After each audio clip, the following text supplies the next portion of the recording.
द्वितीय खंडातील भाग 3 5. अनाथ पिंडिकांची धम्मदीक्षा. सुदत्त हा कोसल जनपदाची राजधानी श्रावस्तीचा नागरिक होता. या देशावर राजा प्रसेनजित याचे राज्य होते. सुदत्त हा राजाचा कोषाध्यक्ष होता. गरिबांना उदार देणग्या देत असल्यामुळे सुदत्त हा अनाथ पिंडक म्हणून ओळखला जात असे. भगवान बुद्ध राजगृहामध्ये असताना आपल्या काही खाजगी कामानिमित्त अनाथ पिंडक तेथे आला होता. तो राजगृह तेथील श्रेष्ठीकडे थांबला, ज्याच्या बहिणीशी त्याचा विवाह झाला होता. तो आला त्यावेळी श्रेष्ठीकडे भगवान बुद्ध आणि त्यांचे भिक्खू यांच्यासाठी भोजनाची एवढ्या मोठ्या प्रमाणावर तयारी चालू असल्याचे त्यांना आढळले की येथे एखादाच लग्न समारंभ असावा किंवा राजाला आमंत्रण देण्यात आले असावे की काय, असे त्याला वाटले. वस्तुस्थिती समजल्यावर भगवान बुद्धांच्या दर्शनासाठी तो अत्यंत उत्सुक झाला आणि तथागतांना भेटण्यासाठी तो त्याच रात्री निघाला व तेथे पोहोचला. आणि तथागतांनी त्याच्या हृदयातील शुद्ध भाव त्वरितच ओळखून सांत्वनपर शब्दांनी त्याचे स्वागत केले. आसनस्थ झाल्यावर अनाथ पिंडिकाने भगवंतांचा उपदेश ऐकण्याची इच्छा व्यक्त केली. तथागतांनी त्यांची इच्छा मान्य करून एका प्रश्नाने सुरुवात केली. कोण आहे जो आपले जीवन घडवितो आणि त्यात जसे वाटेल त्यानुसार चालवितो? तो कोणी ईश्वर आहे काय? कोणी सृष्टीकर्ता आहे काय? जर ईश्वर निर्माण करता असेल तर सर्व प्राणी मात्रांना त्याच्या अधीन राहून निमूटपणे चालावे लागेल. कुंभाराने घडविलेल्या मडक्याप्रमाणे त्यांची स्थिती होईल. जर ईश्वराद्वारे जग निर्माण झालेले असते तर त्यात दुःख, संकट किंवा पाप कसे बरे असते? कारण चांगल्या आणि वाईट अशा दोन्ही गोष्टींचा उद्भव त्याच्यापासूनच होतो असे मानावे लागेल. जर दुःख आणि पाप यांचा स्रोत ईश्वरास मानले नाही तर त्याच्याहून वेगळे आणि स्वतंत्र असे दुसरे एखादे कारण असले पाहिजे असे मानावे लागेल. आणि मग तो ईश्वर सर्व शक्तिमान राहणार नाही. याप्रमाणे ईश्वरविषयक कल्पनांचे मूळच नष्ट होते हे तुमच्या लक्षात येईल.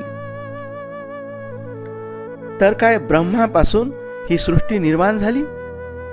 ब्रह्म देखील सृष्टीचे कारण होऊ शकत नाही. ज्याप्रमाणे बीजापासून झाड उत्पन्न होते त्याप्रमाणे सर्व वस्तूंची उत्पत्ती होते. तर मग एकाच ब्रह्मापासून ह्या सर्वच वस्तूंची उत्पत्ती कशी होऊ शकेल? जर ब्रह्म सर्वव्यापी असेल तर मग निश्चितपणे ते त्यांचा निर्माता होऊच शकत नाही. आणखी असे म्हटले की जाते की आत्मा हाच निर्माता होय. तर मग त्याने सर्वच वस्तू सुखकर का केल्या नाहीत? दुःख आणि सुख हे वास्तविक सत्य आहे आणि त्यांना बाह्य अस्तित्व आहे. त्या आत्म्याचे निर्माण केलेले असणे कसे शक्य आहे? तुम्ही जर असे समजत असणार की ना कोणी सृष्टीकर्ता आहे ना कोणता कार्यकारण भाव आहे, तर आपले जीवन घडविण्याचे आणि साध्यानुसार साधने जुळून घेण्याचे आपण जे प्रयत्न करतो त्याचे काय प्रयोजन?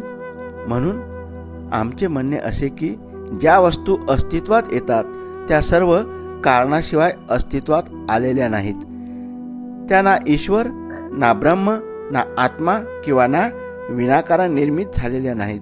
तर आमचे स्वतःचे कर्म आहेत जे बऱ्या वाईट परिणामांना कारणीभूत असतात. हे सर्व विश्व कार्यकारण भावाच्या सिद्धांतावर म्हणजे प्रतित्य समुत्पाद नियमावर आधारलेले आहे. आणि जे काही कारण असतात ते अमानसिक नसतात. उदाहरणार्थ, प्याला ज्या सुवर्णांचा तयार केलेला असतो तो आधीपासून अंतापर्यंत सुवर्ण असतो. म्हणून आपण ईश्वर पूजेच्या आणि त्याच्या प्रार्थनेच्या थोतांडाचा त्याग करूया. आपण व्यर्थच्या काल्पनिक भराऱ्या मारण्यात लिप्त राहू नये. आपण आत्मा आणि आत्मार्थपासून मुक्त होऊया. कारणाशिवाय कोणतीही वस्तू उत्पन्न होत नाही. म्हणून आपण कुशल कर्म करू या म्हणजे त्यांचे परिणाम देखील आपणास कुशलच मिळतील. अनाथ पिंडक म्हणाला, भगवंतांच्या वचनातील सत्य मला समजले आहे व मी त्याच हृदयंगम केले आहे. मी माझ्या अज्ञानास आणखी दूर करू इच्छितो. माझे बोलणे ऐकल्यावर मी काय करावे याविषयी भगवंतांनी मला उपदेश करावा. माझ्या आयुष्यात मला खूप कामे करावी लागतात आणि विपुल संपत्ती मिळविल्यामुळे मला अनेक गोष्टींची चिंता करावी लागते. तरीही मी माझी कामे आनंदाने करतो आणि मी त्यासाठी प्रमादरहित राहून खूप परिश्रम करतो. माझ्या पदरी पुष्कळ नोकर चाकर आहेत आणि माझ्या उद्योगधंद्यांच्या यशावर त्यांचे जीवन अवलंबून आहे. आपले शिष्य परिव्रजेच्या सुखांची प्रशंसा करताना आणि गृहस्थ जीवनाला दोष देत असताना मी ऐकले आहे. ते म्हणतात, तथागतांनी आपल्या राज्याचा आणि परंपरागत ऐश्वर्याचा त्याग केला आहे आणि सदाचरणाचा मार्ग शोधून काढला आहे. याप्रमाणे त्यांनी संबंध जगाला निर्वाणाचा मार्ग दाखविला आहे. जे न्याय असेल ते करावे आणि आपल्या बांधवांना त्यांची सेवा करून सुखी करावे याविषयी माझ्या मनाला उत्कंठा लागून राहिली आहे. म्हणून मला असे विचारायचे आहे की माझी संपत्ती, माझे घर, माझा व्यापार उद्योग यांचा मी त्याग करावा काय आणि आपल्याप्रमाणे धार्मिक जीवनाचा आनंद मिळविण्यासाठी गृहहीन झाले पाहिजे काय. आणि तथागत म्हणाले, अष्टांग मार्गाने जो जातो त्या प्रत्येकाला उदात्त धार्मिक जीवनाचा आनंद मिळणे शक्य आहे. जो संपत्तीला चिकटून राहतो त्याने तिचे विष स्वतःच्या मनात पेरून घेण्यापेक्षा तिचा त्याग करणे अधिक चांगले. परंतु जो संपत्तीला चिकटून राहत नाही आणि ती जवळ असून सुद्धा तिचा उपयोग जो चांगल्या तऱ्हेने करतो तो आपल्या बांधवासाठी एक वरदान ठरतो. माझे तुम्हाला असे सांगणे आहे की तुम्ही गृहस्थ जीवनातच राहा. तुमचा जो जीवन व्यवसाय आहे त्यातच तुम्ही अप्रमादपूर्वक राहा. जीवन, संपत्ती आणि सत्ता माणसाला गुलाम करीत नाही, तर जीवन, ऐश्वर्य, अधिकार यासाठी त्यांची जी आसक्ती असते ती त्यांना गुलाम बनविते. केवळ रिकामपणाचे जीवन जगण्यासाठी जो गृहत्याग करतो त्याचा भिक्खू होऊन काहीही फायदा नाही. कारण आळसाचे जिणे घृणास्पद होय. निष्क्रियतेचे आणि शक्तीच्या अभावाचे जीवन प्रशंसनीय नसते. जोपर्यंत अंतप्रेरणा जागृत होत नाही तोपर्यंत तथागताचा धम्म कोणाही माणसाने गृहहीन व्हावे किंवा संसार त्याग करावा असे सांगत नाही.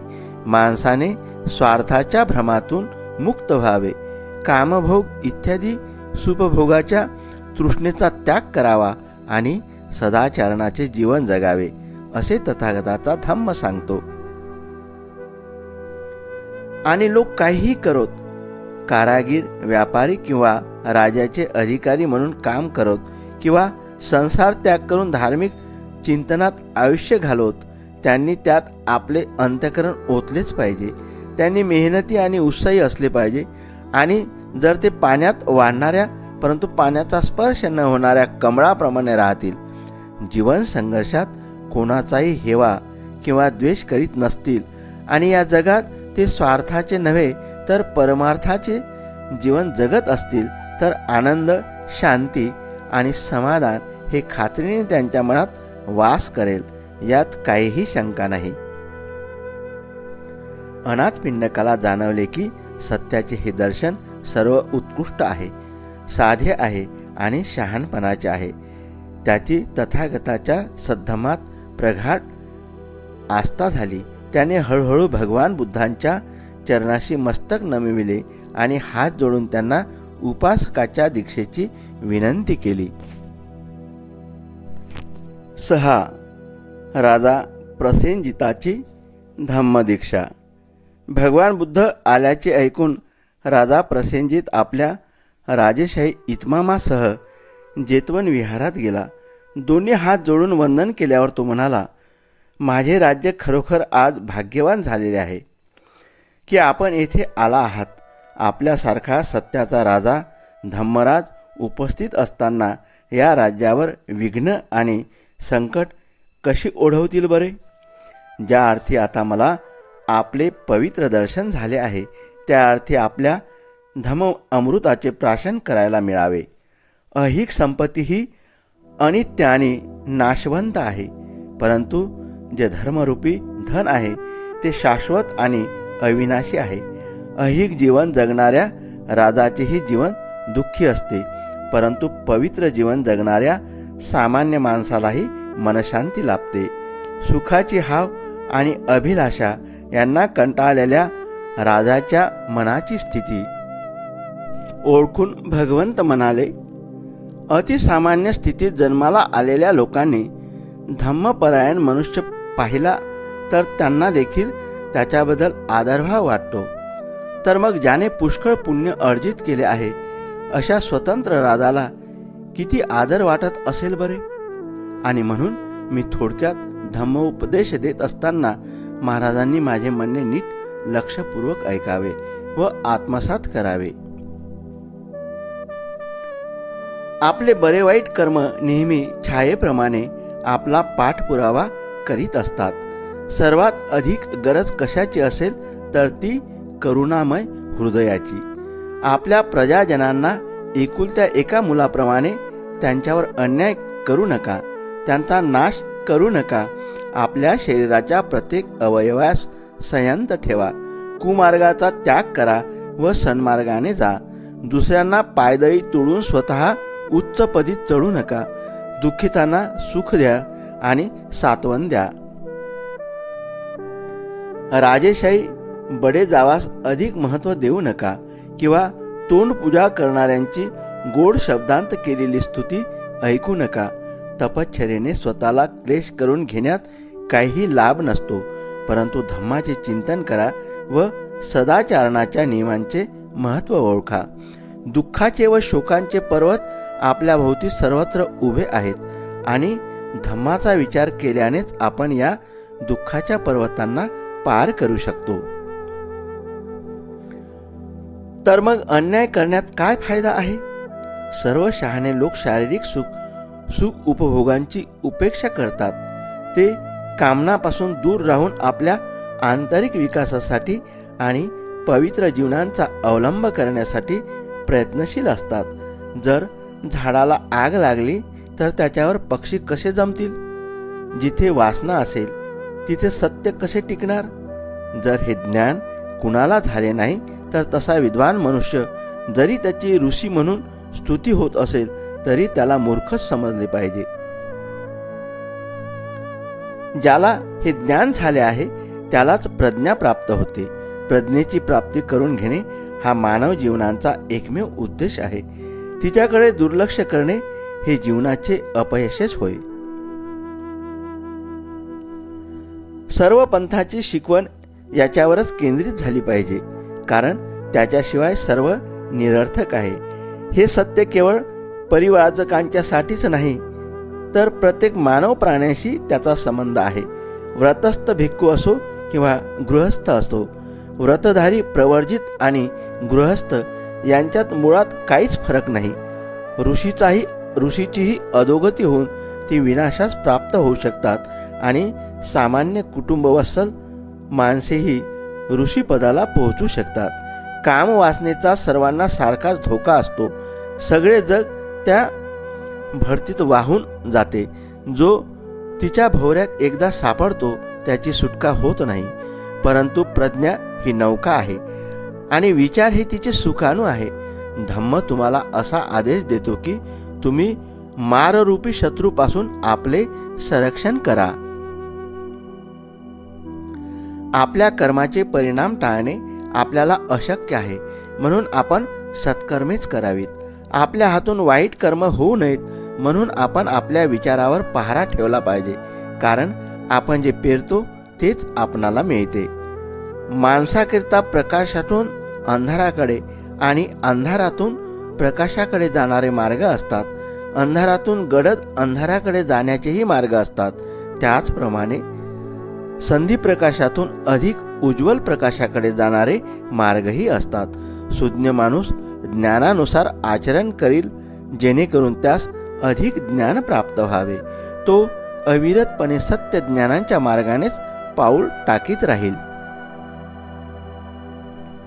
बुद्धिसंगत व्यवहाराने आणि सदाचाराच्या जीवनाद्वारे आपले खरे श्रेष्ठत्व दाखवा.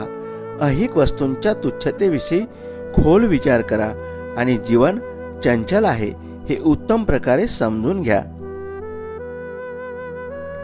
आपल्या विचारांना उच्चकडे न्या. श्रद्धा आणि निष्ठा असू द्या.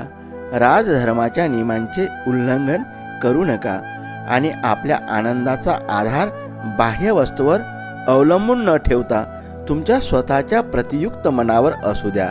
असे कराल तर तुमची कीर्ती चिरकालपर्यंत टिकेल.